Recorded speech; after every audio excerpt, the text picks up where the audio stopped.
TNT에서 어안하고 있는 우리 나다의 학생 성경 봉독하도록 하겠습니다.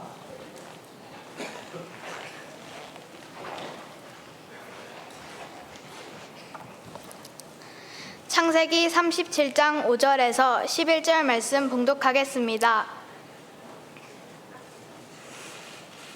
요셉이 꿈을 꾸고 자기 형들에게 말하매 그들이 그를 더욱 미워하였더라.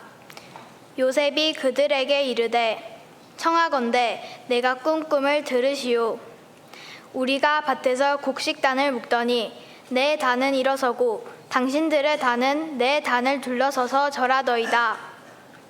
그의 형들이 그에게 이르되 내가 참으로 우리의 왕이 되겠느냐, 참으로 우리를 다스리게 되겠느냐 하고 그의 꿈과 그의 말로 말미암아 그를 더욱 미워하더니 요셉이 다시 꿈을 꾸고 그의 형들에게 말하여 이르되 내가 또 꿈을 꾼즉 해와 달과 11별이 내게 절하더이다 하니라.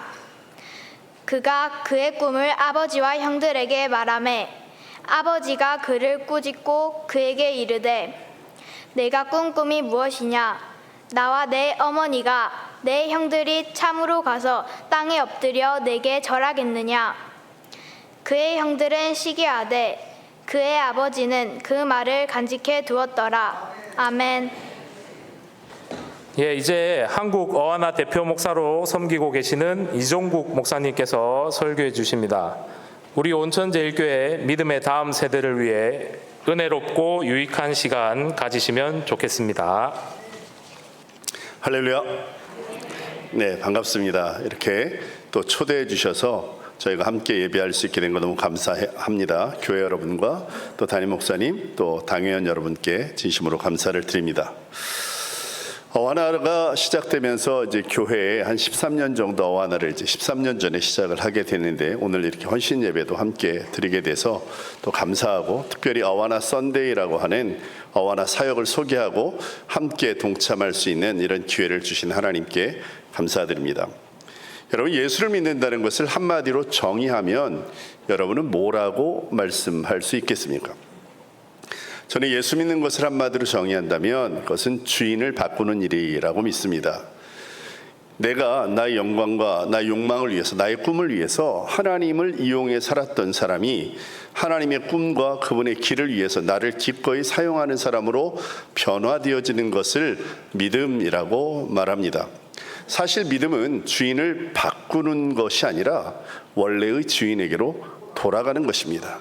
하나님이 우리를 창조하셨고 그분의 영광을 위해서 만들어주시며 그분의 축복을 우리에게 내려주시고 우리가 그분께 영광을 돌리며 살도록 창조해 놓으신 그 목적에서 사람들이 언나 자기의 욕망을 따라 제갈 길로 가버렸던 사람들 하나님이 다시 찾으시고 그의 백성으로 삼아주신 것, 그것이 은혜입니다. 그러니까 사실은 예수님을 제대로 만나면 삶이 변화될 수밖에 없습니다. 예수를 만났는데도 삶이 변화되지 않는다고 하는 것은 오히려 기적 같은 일이 되는 것입니다. 베드로가 예수님을 처음 만났을 때 물고기를 잡다가 하나도 잡지 못해서 항구로 돌아왔을 때 예수님을 만나게 되었습니다. 예수님이 베드로에게 다시 나가서 물고기를 잡으라고 말했을 때 베드로의 마음은 아마 많은 고민이 있었을 것입니다. 왜냐하면 베드로의 직업은 어부였고 그때 당시 예수님의 직업은 목수라고 알려져 있었습니다.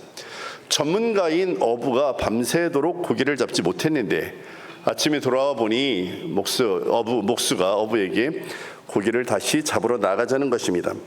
그때 베드로가 선생이요, 밤새 내가 잡은 게 없지만 그러면 말씀대로 한번 나가서 잡아보겠습니다 하고 예수님과 함께 나가게 되어집니다. 고기를 잡았는데 전문가인 어부는 잡지 못했던 그 고기를 목수인 예수님과 나갔을 때 그 만선의 기쁨을 누리게 되어집니다. 그때 베드로의 고백을 혹시 기억하십니까? 저 같았으면 예수님께 이렇게 말씀드렸을 것입니다. 예수님, 감사합니다. 예수님의 말씀을 듣고 고기를 잡으러 나왔더니 배가 만선이 되었습니다. 그러니 이 고기는 나를 위해서만 쓰지 않겠습니다. 예수님을 위해서 쓰겠습니다. 그런데 예수님, 조건이 있습니다. 제가 고기를 잡을 때마다 제 배에 승선하셔서 저와 함께 고기를 잡도록 해주시면 안 되겠습니까? 혹시 바쁘시면 일주일에 한 번, 아니 한 달에 몇 번이라도 제발 제 배에 승선해 주셔서 제가 더 많은 고기를 잡고 그 고기로 예수님의 일을 위해서 쓰게 해주십시오 라고 얘기했을 법한데, 그게 저 같은 사람들의 일반적인 마음인데, 베드로는 엉뚱한 고백을 하게 됩니다. 예수님께 무릎을 딱 꿇고 하는 말이, 주님, 저는 죄인입니다. 저를 떠나소서라는 말을 하는 거예요. 여러분, 어부의 가장 큰 소망이 있다면 고기를 많이 잡는 것 아니겠습니까? 실제로 고기를 많이 잡은 베드로의 고백은 감사합니다가 나와야 되는데, 오히려 베드로는 만선의 기쁨을 누린 그 순간 자기가 누구인지를 깨닫게 되었고, 자기와 함께 승선한 그분이 자기가 감히 함께 할 수 없는 분이라는 사실을 깨닫게 되었던 것입니다. 그러니 예수님께 무릎을 꿇고 나를 떠나소서라고 하는 고백을 할 수밖에 없었던 것입니다. 우리가 잘 알고 있는 삭개오라는 사람도 있습니다. 그는 세리였습니다. 세리는 보편적으로 부자입니다. 로마 정부가 징수한 세금보다 더 많은 세금들을 걷어들여서 로마 정부에 주고 나머지로 착복을 해서 부를 챙기는 사람들, 그런 사람들이 세리의 공통적인 보편적인 업무였습니다. 그래서 이스라엘 사람들의 매국노를 찾으라 그러면 세리를 드는 예가 많이 있습니다. 삭개오는 그렇게 돈을 모은 사람입니다. 근데 이 삭개오는 핸디캡이 있었습니다. 키가 작았다고 말합니다. 이스라엘 사람 중에서 키가 작았고 매국노라고 하는 손가락질 받는 이 사람이 자기를 지켜줄 수 있는 것은 유일하게 돈이었을 것이고, 다른 사람에 대해서 자기가 공격할 수 있는 수단도 돈이었을 것입니다. 어느 날 예수님이 자기 집 앞으로 지나간다는 소식을 들었습니다. 밖으로 나가보았습니다. 사람들이 너무 많았습니다. 예수님을 만날 수 있는 공간이 없었어요. 삭개오는 나무 위로 올라갔습니다. 예수님을 먼발치에서 쳐다보고 있는데, 예수님께서 삭개오에게 말씀하시는 겁니다. 삭개오야, 내려와라. 내가 오늘 너희 집에 가서 밥 좀 먹어야 되겠다. 삭개오가 빠른 속도로 내려가서 예수님 앞에 무릎을 꿇습니다. 그러면서 첫 번째 고백이 뭐였냐면, 예수님, 제가 저의 재산의 절반을 잘라서 가난한 사람들에게 주겠습니다. 그리고 누구의 것을 잘못된 방법으로 얻은 이익이 있다면 4배를 갚겠습니다 라고 고백했습니다. 여러분, 이 고백의 의미를 가만히 생각해 보면 재밌는 결론에 도달할 수 있습니다. 뭐냐면, 삭개오가 자기의 재산의 절반을 잘라서 가난한 사람들에게 주고 남은 절반도 잘못된 방법으로 얻은 이익의 4배를 갚겠다고 하면 삭개오에게는 도대체 뭐가 남을까요? 삭개오에게는 남는 것이 없을 것입니다. 그동안 삭개오는 돈을 믿고 살았고 돈을 이용해서 살았지만, 예수님을 만나는 순간 그 돈이 줄 수 없는 아름다운 것, 그 돈으로 해결할 수 없는 인생의 문제를 예수님을 만나고 난 다음 그는 깨닫게 되었고, 예수님을 자기의 주인으로 모시는 은혜가 있게 되었던 것입니다. 예수님을 만나면 변화가 불가피한 것입니다. 우물가의 여인이 땡볕에 나와 물을 깃고 사람들을 만나는 것을 극도로 꺼려했던 이 여인이 예수님을 만나고 메시아에 대한 이야기를 들은 다음, 그 여인은 물동이를 우물에 버려두고는 자기 발길로 마을로 뛰쳐내려가 하는 말이, 내가 메시아를 만났다고. 사람을 기피하여 도망다니던 여자가 도무지 사람들 모이는 곳에 가기를 주저했던 이 여인이 자기 발로 마을로 뛰어내려가 내가 메시아를 만났다고 외치는 사람으로 바뀌어지게 됐던 근본적인 원인이 예수님을 만났기 때문입니다. 이처럼 예수님을 만나면 삶의 변화가 일어나는 것이 일상적이고 당연한 것입니다. 그런데 예수를 만났는데도 아무 일도 일어나지 않았다? 이것처럼 기적 같은 일은 없는 것입니다. 오늘 저는 요셉의 이야기를 통해서 믿음의 세대가 세상을 바꿉니다 라고 하는 제목으로 여러분과 함께 말씀을 나누고자 하는 것입니다. 세상을 바꾼다라고 하는 것은 사실은 바꾼다는 의미보다도 이 세상이 하나님 앞으로 가도록 만든다라는 의미에 더 가까울 것입니다. 요셉은 여러분이 잘 아는 것처럼 꿈을 꾸는 사람이었습니다. 어느 날 갑자기 꿈이 찾아왔습니다. 해와 달과 11별이 절을 하는 꿈, 볕단들이 절을 하는 꿈을 꾸었습니다. 그 꿈에 대한 얘기를 나누었습니다. 그 이후로 형제들에게 더욱 미움을 받게 되었고 궁극적으로는 형제들에 의해서 팔려가는 신세가 되었습니다.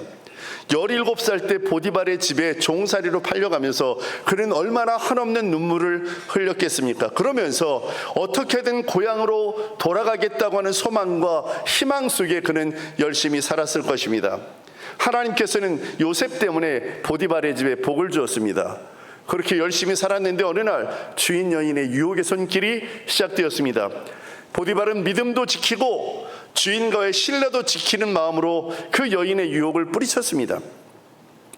재밌는 사실은 우리가 알고 있기로는 우리가 하나님의 뜻을 지키고 애쓰면 하나님께서 우리에게 축복을 주셔야 된다는 것을 일반적으로 알고 있는데, 요셉은 그 유혹을 하나님 앞에서 뿌리쳤고 주인과의 신뢰를 지키기 위해서 그 여인의 유혹을 마다했으면 오히려 복된 희망과 또 다른 보상이 주어져야 마땅한데, 요셉에게는 전혀 엉뚱한 상황이 벌어지게 되었던 것입니다.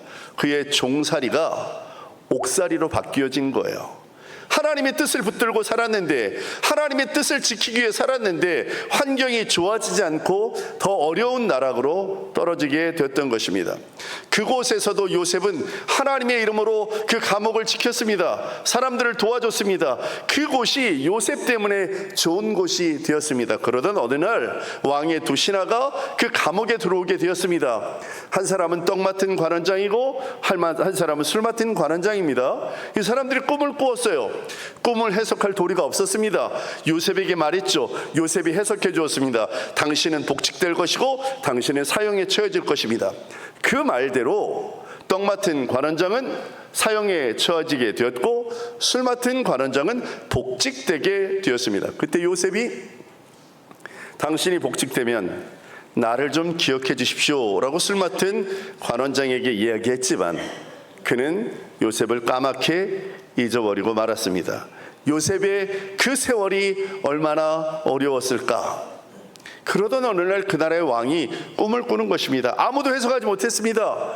살찐 소가 나와가지고 있다가 그 다음에 파리한 소 7마리가 나와서 살찐 소를 다 잡아먹는 꿈인데 도대체 무슨 의미인지 알 수가 없었던 것입니다. 술 맡은 관원장이 갑자기 자기의 꿈을 해석해 주었던 그 감옥 속에 있던 요셉을 생각해 내게 되었습니다. 요셉을 찾아갔습니다. 우리 왕이 꿈을 꾸었는데 당신이 좀 해석해 주면 좋겠습니다. 요셉이 왕을 아련했습니다. 왕을 찾아가서 당신의 꿈은 이렇습니다. 앞으로 7년 동안은 풍년이 올 것입니다. 그러나 그 다음 7년은 흉년이 도래하게 될 것입니다. 그런데 그 다음 7년의 흉년이 얼마나 혹독한지 앞에 7년의 풍년을 기억조차 하지 못할 것입니다. 그러니 당신은 지금부터 그것을 준비해야 됩니다. 왕이 그 이야기를 듣고는 마음이 동했습니다. 그리고 그 자리에서 바로 요셉을 총리 대신으로 삼았습니다.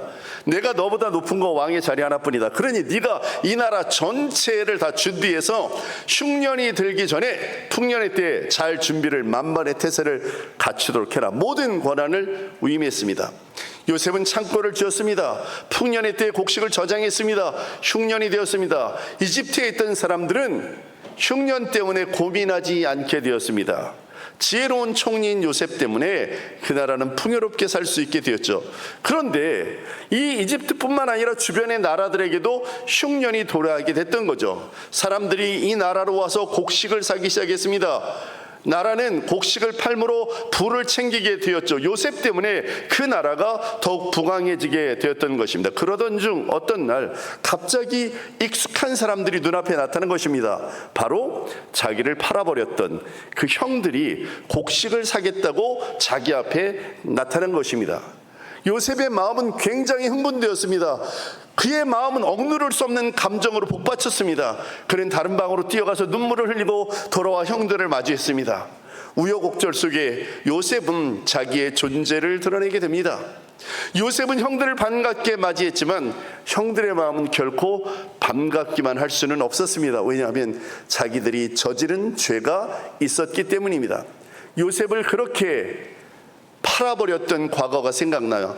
그가 권좌에 있는 것을 보면서 형제들은 부들부들 떨고 있었던 것입니다. 그런데 그 형제들에게 요셉은 당신들을 하나님이 이곳에서 구원하기 위해서 나를 먼저 보냈던 것이니 두려워하지 마십시오 하며 요셉은 그의 형제들과 그의 아버지를 모시고 이집트 땅에서 잘 살고 그가 마지막 죽음의 때에 이르렀을 때 나의 유해를 가져다가 하나님이 약속한 그 땅으로 가져가 달라고 이야기하며 숨을 거두는 장면으로 창세기가 마무리되게 되어지는 것입니다. 여러분, 세상 가운데 요셉 같은 사람을 만들어내는 것이 어와나 사역의 꿈인 것입니다. 세상을 바꾸는 믿음의 세대, 세상을 바꾼다는 것은 혁명을 통해서 바꿔내는 것이 아니라 이 세상이 하나님을 경외하고 하나님 믿음 안에 있고 하나님의 가치대로 살도록 만드는 일에 이 하나님의 아름다운 리더들을 어와나 사역을 통해서 만들어내기를 원하는 것입니다. 그래서 저는 여러분과 함께 오늘 세상을 바꾸는 믿음의 세대, 믿음의 세대가 세상을 바꾸게 되어지는데 세상을 바꾸는 믿음의 세대는 어떤 세대냐 하는 것을 함께 나누어 보는 거예요. 여러분, 리더들을 생각하면 한 사람 리더가 얼마나 중요한지 깨닫게 되어집니다. 세상을 바꾼 사람들 중에 스티브 잡스라고 하는 사람이 있습니다. 여러분이 가지고 있는 핸드폰, 이 핸드폰을 누가 만들었냐? 스티브 잡스라고 하는 사람이 아이팟이라는 것에 핸드폰 기능을 넣어가지고 이 핸드폰으로 컴퓨터처럼 만들어서 전 세계 모든 사람들이 이제 손바닥을 쳐다보고 살게 만든 이 혁명적인 일들이 한 사람 스티브 잡스의 머릿속에서 시작됐고 세계에 변화를 주게 되었던 것입니다. 어떤 사람이 나타나느냐에 따라서 세상이 이렇게 바뀔 수 있다는 것을 보여주는 대표적인 예가 될 것입니다. 뿐만 아니라 역사적으로 보면 오히려 리더가 잘못됨으로 인해서 인류의 여러 가지 어려운 상황이 도래됐던 적도 많습니다. 그 중에 한 사람을 꼽으라고 하면 2차 세계대전의 원흉인 히틀러를 찾을 수 있겠습니다.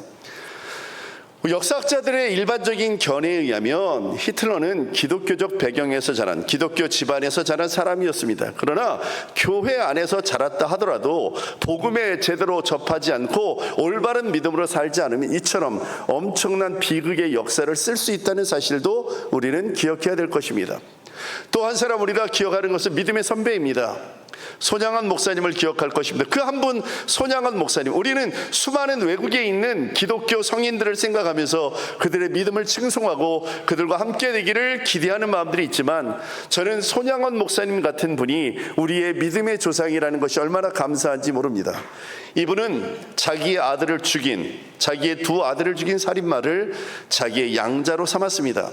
일평생을 애양원이라고 하는 문둥병 환자들이 모여있는 곳에서 그들을 평생 섬기다가 사람들이 목사님은 문둥병에 걸리지 않았으니까 우리에게 아무 말이나 하시지만 목사님도 만약 문둥병에 걸렸다면 목사님도 우리처럼 그렇게 살 것입니다 라고 이야기하는 말이 하나님께 기도하기를 하나님 저에게 문둥병을 허락하여 주옵소서. 결국은 그 몸에 문둥병에 걸렸고 그들과 함께 살다가 순교의 길을 가셨던 사랑의 원자탄이라는 별명을 가지신 손양원 목사님, 우리에게 얼마나 큰 울림을 주는 리더인지 모릅니다. 세상에 많은 리더들이 있습니다. 그 많은 리더들 중에 요셉처럼 세상을 변화시키는 리더, 세상을 하나님 품으로 이끌어가는 리더, 세상을 하나님의 가치로 섬기는 리더, 그런 리더는 어떤 리더인지 오늘 본문을 통해서 잠깐 나누어 보고자 하는 것입니다. 첫 번째, 세상을 바꾸는 믿음의 세대는, 믿음의 리더는 하나님의 꿈을 꾸는 세대예요. 하나님의 꿈을 꾸는 리더예요. 여러분, 한 가지 생각해 볼 것은 요셉, 그러면 우리가 꿈에 대해서 이야기합니다. 자주 우리가 기도하기는 하나님 우리 아들을, 우리 딸을 요셉같이 사용하여 주시옵소서, 그렇게 기도합니다. 그 기도의 내용을 가만히 쳐다보면 요셉이 총리 대신이 돼서 지혜롭게 사람들을 섬기는 것을 머릿속에 그렸을 것입니다. 그래서 우리는 자녀들을 위해서 기도할 때 요셉처럼 되게 해달라고 기도하는 것을 주저하지 않습니다. 그러나 여러분 생각해 보십시오. 요셉이 겪었던 인생의 그 역경들을 우리 아이들도 겪게 될 거라면 우리가 요셉같이 되게 해달라고 기도할 수 있겠습니까? 그럼에도 불구하고 요셉은 그 과정 속에서, 요셉의 인생 속에서 우리가 생각해 볼 수 있는 것, 요셉의 별명은 꿈의 사람인데 여러분, 자녀들에게 요셉처럼 너도 꿈꿔봐. 그럼 하나님이 그 꿈을 이루어 주실 거야 라고 자주 말합니다. 그런데 놀라운 사실은요, 요셉은 결코 자기가 꿈을 만들어내지 않았다는 거예요. 요셉이 가진 꿈은 자기가 만들어낸 꿈이 아니라 하나님에 의해서 강제적으로 주입된 꿈이었던 거예요. 여러분, 우리가 가지고 있는 꿈을 가지고 하나님을 설득하려고 하지 마시고 하나님이 여러분에게 주신 꿈이 무엇인지를 발견해낼 수 있어야 되는 거예요. 여러분의 자녀들에게 여러분이 원하는 의사, 변호사 이런 것들로 주입시켜서 아이들이 꿈이 되게 만드는 것이 아니라 그 아이들이 믿음 안에서 하나님이 자기의 삶에 무엇을 원하시는지 발견해낼 수 있도록 하게는 그런 기도의 후원자로서, 그런 훈련의 동역자로서 우리가 서야 될 줄로 믿습니다. 우리 교회가 나가야 될 방향은 교회가 원하는 꿈을 향해서 나가는 것이 아니라 하나님이 이 교회를 통해서 이루고자 하는 뜻이 무엇인지를 고민하며 나갈 때 하나님의 꿈을 이루어드리는 교회가 될 수 있는 줄로 믿습니다. 세상을 바꾸는 믿음의 세대는 이런 세대입니다. 우리의 꿈을 위해서 하나님을 이용하는 세대가 아니라 하나님의 꿈을 위해서 자기를 기꺼이 사용하는 세대입니다. 이방 종교와 기독교의 큰 차이가 한마디로 뭐냐 말하면 우리의 노력과 수행을 통해서 신을 감동시켜서 우리가 얻을 것을 얻어내는 것, 그걸 이방 종교라고 말하는 거예요. 기독교는 하나님을 감동시켜서 우리가 원하는 것을 쟁취하는 종교가 아니라 하나님이 내게 주신 꿈을 기억하면서 그분의 영광을 위해서 기꺼이 나를 예배물로, 제물로 하나님께 드리는 삶을 기쁘게 여기는 것, 그것이 너무 당연하게 받아들여지는 것, 그것이 우리의 인생에 가치 있는 것이라고 느껴지는 것, 그렇게 사는 것을 믿음이라고 말하는 것입니다. 세상을 바꾸는 리더는 이런 리더입니다. 하나님의 꿈을 위해 존재하는 리더입니다. 세상을 바꾸는 교회는 이런 교회입니다. 세상을 바꾸는 교회는 교회가 아니라 하나님의 꿈을 향해서 달려가는 교회가 되는 줄로 믿습니다. 절대로 우리의 꿈을 가지고 하나님을 바꾸려고 하지 마시고 하나님의 꿈을 가지고 우리 속에 채워넣는 일을 해야 될 줄로 믿습니다. 여러분 기억하시는 요나를 기억하십니까? 요나는 하나님의 뜻을 거역하여 니느웨로 가지 않고 다시스로 갔습니다. 그는 하나님의 뜻과 자기의 뜻 사이에서 분쟁했지만 결국은 자기의 뜻을 선택하여 하나님의 심판을 받게 되어집니다. 그러니까 여러분, 좋은 말로 할 때 하나님이 원하시는 뜻으로 달려가게 되기를 축원합니다. 옆 사람 쳐다보세요. 좋은 말로 할 때 하나님의 뜻대로 삽시다. 할렐루야. 좋은 말을 할 때 하나님의 뜻대로 사는, 이게 요셉을 통하여 우리에게 보여주시는 하나님의 은혜인 줄로 믿습니다. 두 번째로 생각해 볼 것은 세상을 바꾸는 믿음의 세대는 하나님과 함께하는 세대라는 거예요. 요셉이 17살 때 팔려서 갔습니다. 17살 때 팔려간 요셉이 보디발의 집에 있는 동안에도, 감옥소에 있는 동안에도 그는 하나님을 떠나지 않았습니다. 어떻게 그게 가능했을까?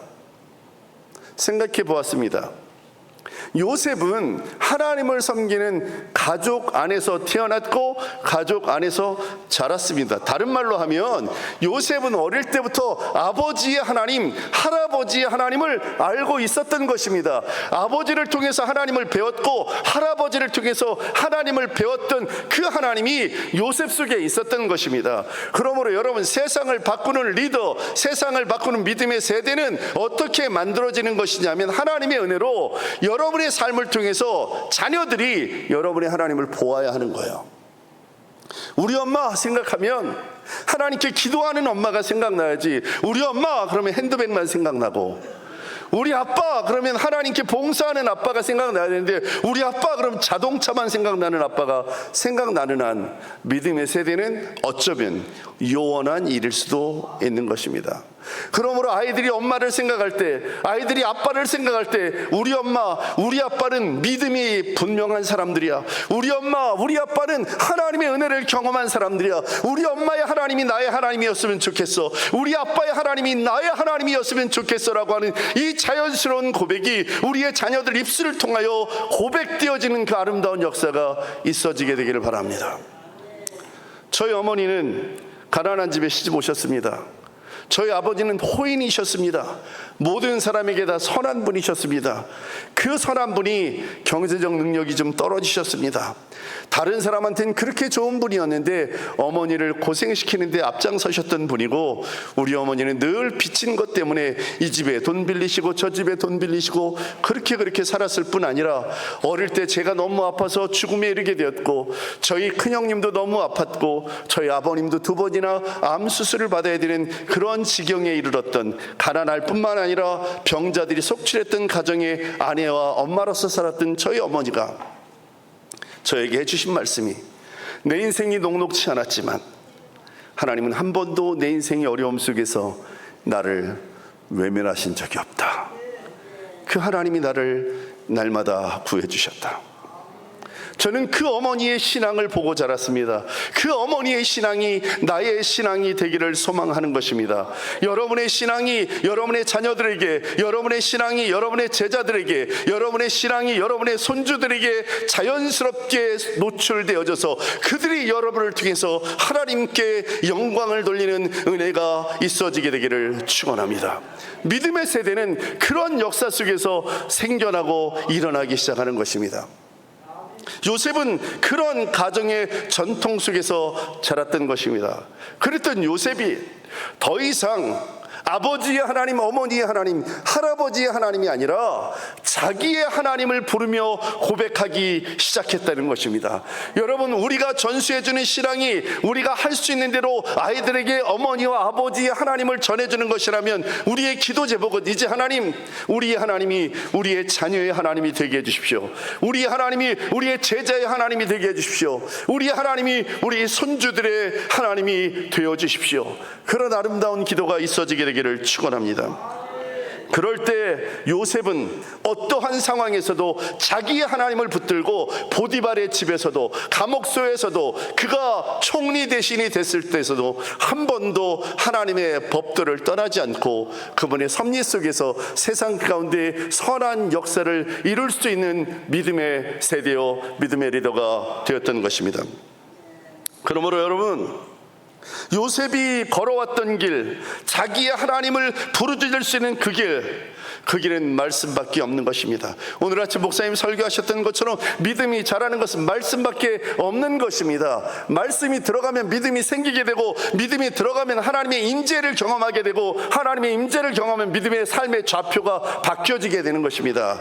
왜냐하면 로마서 10장 17절 말씀에 믿음은 들음에서 나고 들음은 그리스도의 말씀을 말미암는다고 말하고 있습니다.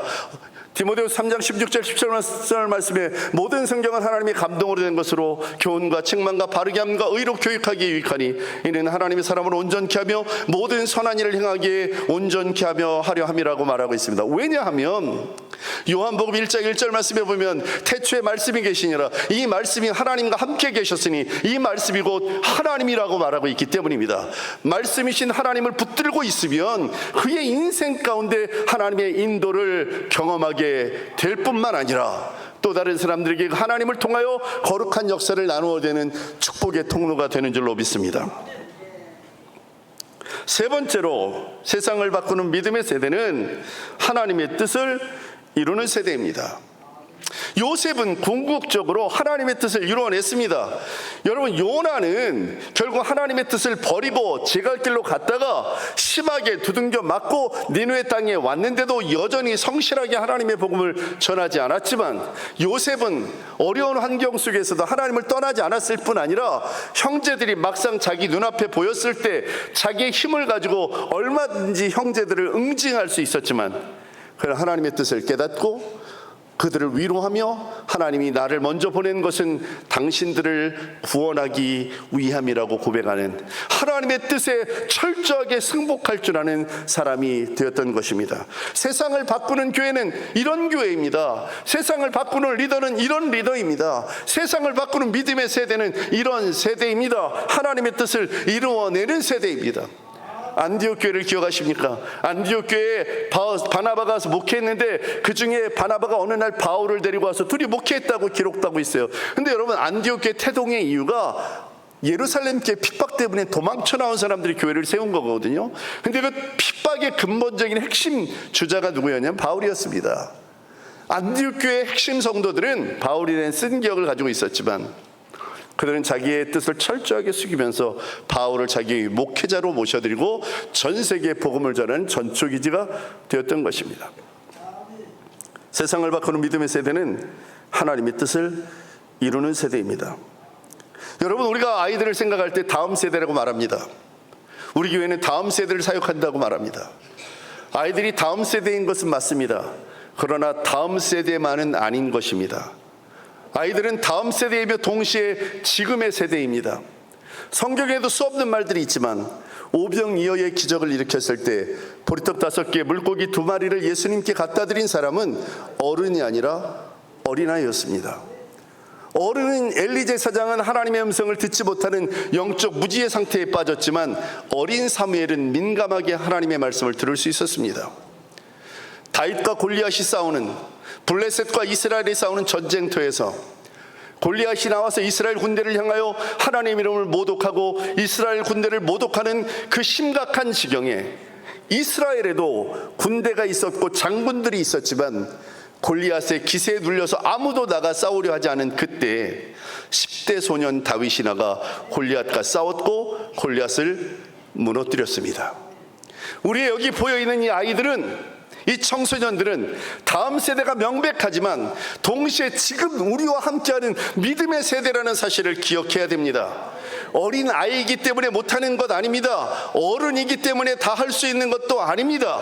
우리 모두가 믿음의 세대가 되어질 때, 하나님의 붙들림에 있을 때 어린아이든지 어른이든지 노인이든지 상관없이 하나님이 역사의 주인공이 되는 줄로 믿습니다. 그러므로 이제 우리는 다음 세대를 세우는 게 아니라 다음 세대를 믿음의 세대로 세우는 일에 매진해야 하는 것입니다. 이 일들을 위해서 어와나는 달려오고 또 달려갈 것입니다. 여러분, 지난 40년 동안 한국 어와나는 하나님의 은혜로 여기까지 달려올 수 있었습니다. 코로나 때문에 모든 교회가 어와나를 문을 닫았습니다. 저희도 모든 직원들을 다 해고해야 됐습니다. 실업급여로 겨우 연명하던 그때 저희가 새들어 살고 있던 건물이 재개발 수용이 됐습니다. 저희 동네가 대장동이라고 들어보셨는지 모르겠는데, 분당의 성남의 대장동이라는 데가 있습니다. 그 경계선에 저희 사무실이 있었습니다. 근데 대장동 사무실이 그 옆 동네가 재개발이 되면서 저기에게 이사를 가라고 얘기했어요. 그러면서 2억 원을 준다는 거예요. 저희가 거기 들어가서 인테리어 했던 돈 2억 원, 거기 이사 비용을 포함했어요. 근데 저희가 거기 1억 원을 보증금으로 가지고 있었거든요. 그러니까 코로나 상황에 저한테 얼마가 생겼냐면 3억 원이 생긴 겁니다. 얼마나 감사하든지요. 그래서 제가 하나님께 기도하기를, 하나님, 이 3억 원을 가지고 제가 나가서 땅을 사겠습니다. 그리고 거기다 컨테이너를 올려놓고 살다가 하나님 기회를 주시면 건물을 짓겠습니다. 이렇게 해서 땅을 사러 나갔습니다. 그때 알았습니다. 제가 얼마나 철없는 사람이라는 것을. 3억 원이 저에게 굉장히 큰 돈이었는데 땅을 살 돈은 아니었습니다. 그 돈은 세금 정도 낼 수 있는 돈이죠. 물론 저희가 시골로 가면 살 수 있었겠지만 저희 사무실이 있는 도시에서는 땅을 살 수 없는 그런 돈이었습니다. 낙심하고 있을 때 친구가 찾아왔습니다. 우리 아버지가 땅이 있다. 원래 거기다 교회를 지으려 했는데 교회가 다른 데 지었으니 우리 아버지에게 이야기해서 거기에다 건물을 한번 짓자. 우리 아버지가 싸게 달라고 얘기해보자. 장로님 찾아갔습니다. 찾아가기 전에 전 직원들, 우리 아는 분들 다 연락했습니다. 기도해 주세요. 그리고 그 땅을 가서 아침 저녁으로 밟으며 기도했습니다. 하나님, 이 땅을 주시옵소서. 하나님, 이 땅을 주시옵소서. 그렇게 기도했습니다. 그리고 나서 장로님 만나러 갔습니다. 장로님, 저희가 여기다 어와나 센터를 좀 지으려고 합니다. 땅을 좀 저렴한 값에 주시죠. 장로님이 딱 보시더니 안 됩니다. 딱 이러시는 거예요. 거절하셨어요. 왜 안 됩니까? 어와나는 갚을 능력이 없는 것 같습니다. 얼마나 당황하고 저희가 땅 밟기를 얼마나 많이 했는데 하나님 이러실 수 있냐, 그런 상황에 또 다른 집사님을 만나게 되었습니다. 건축업을 하시는 분이신데 여러 군데 땅이 있는데 그 중에 한 땅을 저에게 보여주셨습니다. 그러면서 목사님, 괜찮으시면 이 땅을 목사님이 원하시면 제가 저렴한 가격에 드리겠습니다 하는 거예요. 가봤는데 그 땅이 기흥 톨게이트, 경부고속도로 기흥 IC 바로 앞에 있습니다. 거기는 삼성전자 공장들의 밀집 지역입니다.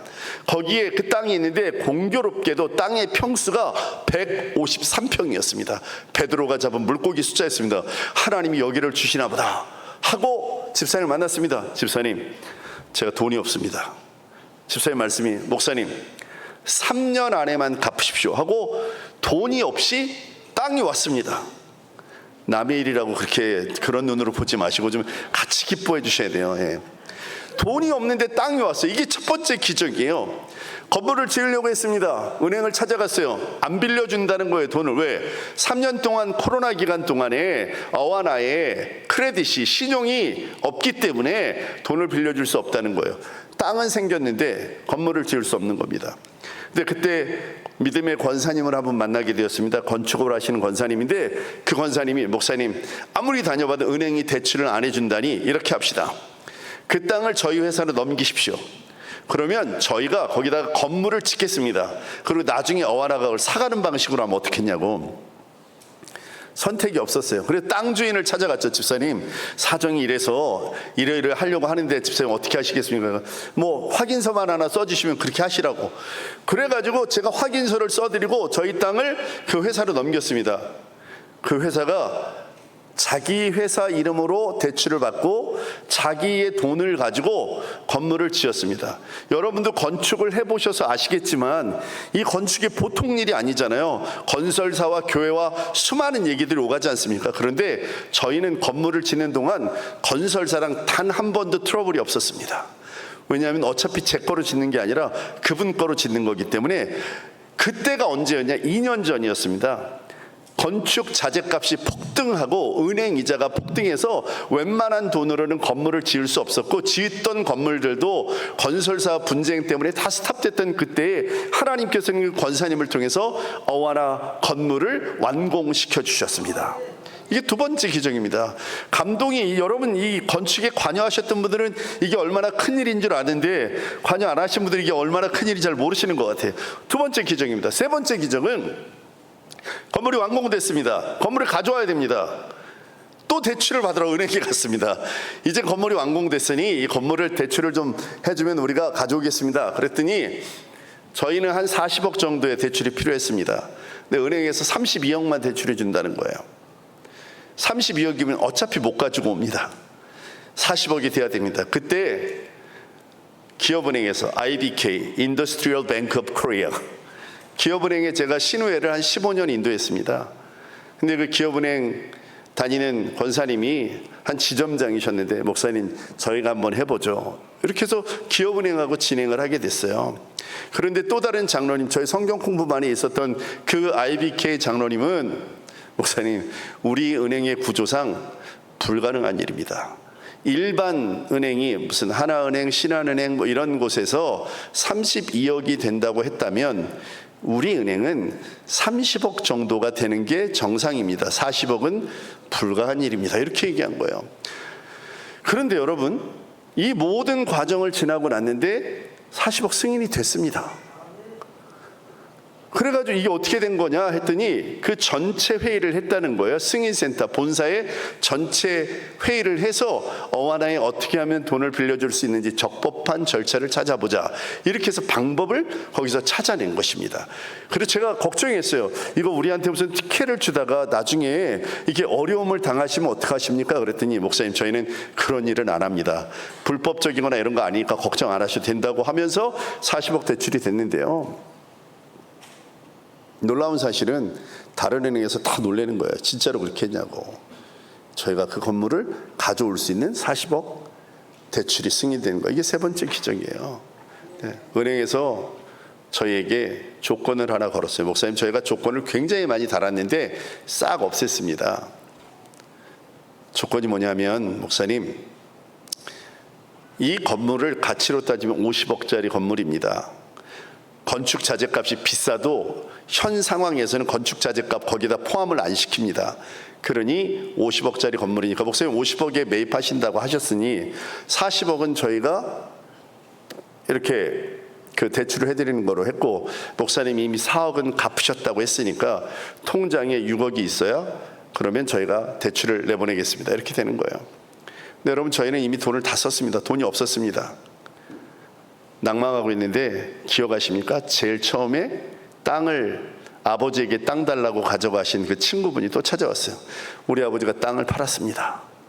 빚을 다 갚으시고 자녀들 나눠주고 그만큼의 돈을 가지고 계시니 아버지가 땅은 안 주셨지만 돈은 빌려주시지 않겠냐. 우리 아버지를 한번 찾아가 보자. 그래서 다시 장로님을 만나기로 했습니다. 그래서 이 친구분이 그 장로님을 모시고 저희 건물로 왔습니다. 저희 건물 1층에 와가지고 건물을 보여드렸어요. 아버지 건물 어때요? 그랬더니 장로님 이렇게 보시더니, 야, 무슨 건물인데 참 잘 졌구나. 그랬더니 그분이 뭐라 그랬냐면, 아버지가 거절하신 어와나 센터 하나님이 여기다 지으셨습니다. 장로님 얼굴이 하얘진 거예요. 근데 지금 어와나에서 돈이 좀 필요하니 아버지 돈이 있는 거 좀 빌려주십시오. 그랬더니 장로님 알았으니까 일단 집에 가자. 이렇게 된 거예요. 아니, 이종국 목사님이 지금 4층에서 기다리고 있으니까 가서 인사만 좀 하고 가자고 모시고 올라왔어요. 장로님이 올라오셔서 제가 다 준비하고 있는데 장로님 문을 딱 열고 들어오시는데 제가 인사를 꾸벅 하는데 갑자기 장로님이 땅바닥에 대자로 엎드셔가지고는 막 대성통곡을 하시는 거예요. 아, 하나님 죄송합니다. 하나님이 땅을 달라 그랬는데 제가 거절했습니다. 목사님 얼마나 힘드셨습니까? 그런데 제 마음이 얼마나 막 무너지는지, 왜냐하면 장로님이 어차피 돈 안 빌려주시면 그거 못 가져오니까 저도 막 마음이 무너져서 같이 땅바닥에 엎드려가지고 둘이서 대성통곡을 했습니다. 한참을 한 10분 정도 울다가 테이블에 마주 앉았어요. 장로님께 자초지종을 말씀드렸습니다. 장로님이, 목사님 죄송합니다. 얼마나 힘드셨습니까? 제 그 땅이 전에는 별 볼 일 없었는데 시간이 지나다 보니 비싸졌고 그 땅을 다 팔고 정리했는데 제가 그만큼의 돈이 있어서 살고는 있습니다. 근데 제 아내가 그동안 너무 고생했는데 평생 고생만 하다가 요즘 좀 즐겁게 삽니다. 그 통장에 있는 그 돈 버는 맛으로. 그래서 제가 드릴 수는 없고 빌려는 드리겠습니다. 이래가지고 그 다음날 통장으로 돈이 들어오고 은행에 이야기하고 본사에 이야기하고 법무사들이 다 모여가지고 서류 쓰고 돈 왔다 갔다 해가지고 그 건물이 어와나 건물로 들어오게 됐던 것입니다. 박수를 쳐도 괜찮습니다. 하나님께서 제일 먼저 보여주셨던 땅 밟기 했던 그 땅을 판돈으로 저희 마지막 마침표를 찍게 해주셨던 거예요. 기적 같은 일입니다. 그렇게 생각하면서, 하나님, 건물을 왜 주셨습니까? 이 건물을 왜 주셨습니까? 우리가 이렇게 큰 건물이 필요하지 않은데. 기도했습니다. 하나님이 주신 4가지 비전을 갖게 됐습니다. 첫 번째는 전 세계 어와나 선교사들을 입양하는 것입니다. 어와나는 전 세계에 있는 어린이와 청소년을 사역하는 곳입니다. 아까 말씀드린 것처럼 어리다고 할 수 없는 게 아니고 어른이라고 할 수 있는 것도 아닙니다.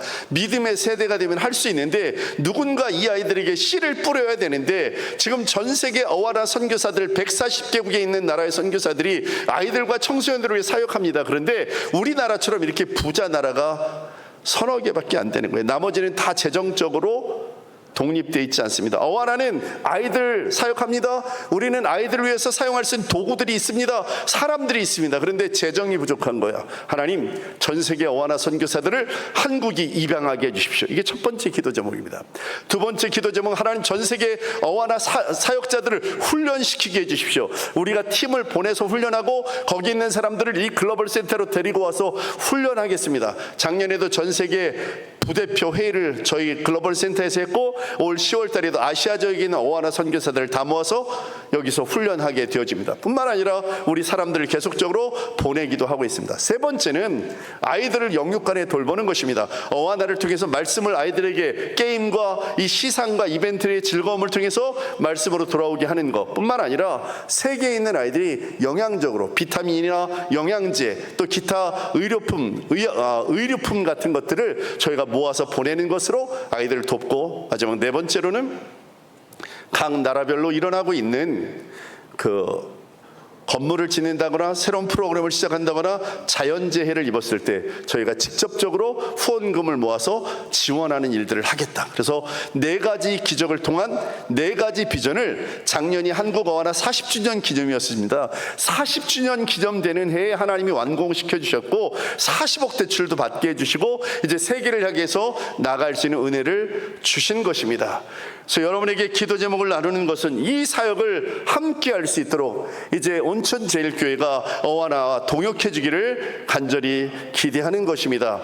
믿음의 세대를 세우는 일이 우리의 소망이고, 여러분 교회에서 이렇게 어와나를 통해서 아이들이 자라는 것처럼 이제 전 세계의 아이들을 믿음으로 자라게 만드는 이 사역이 계속적으로 힘을 받고 진행될 수 있도록 기도해 주시고 여러분 힘써 주시기를 바랍니다. 같이 기도하겠습니다.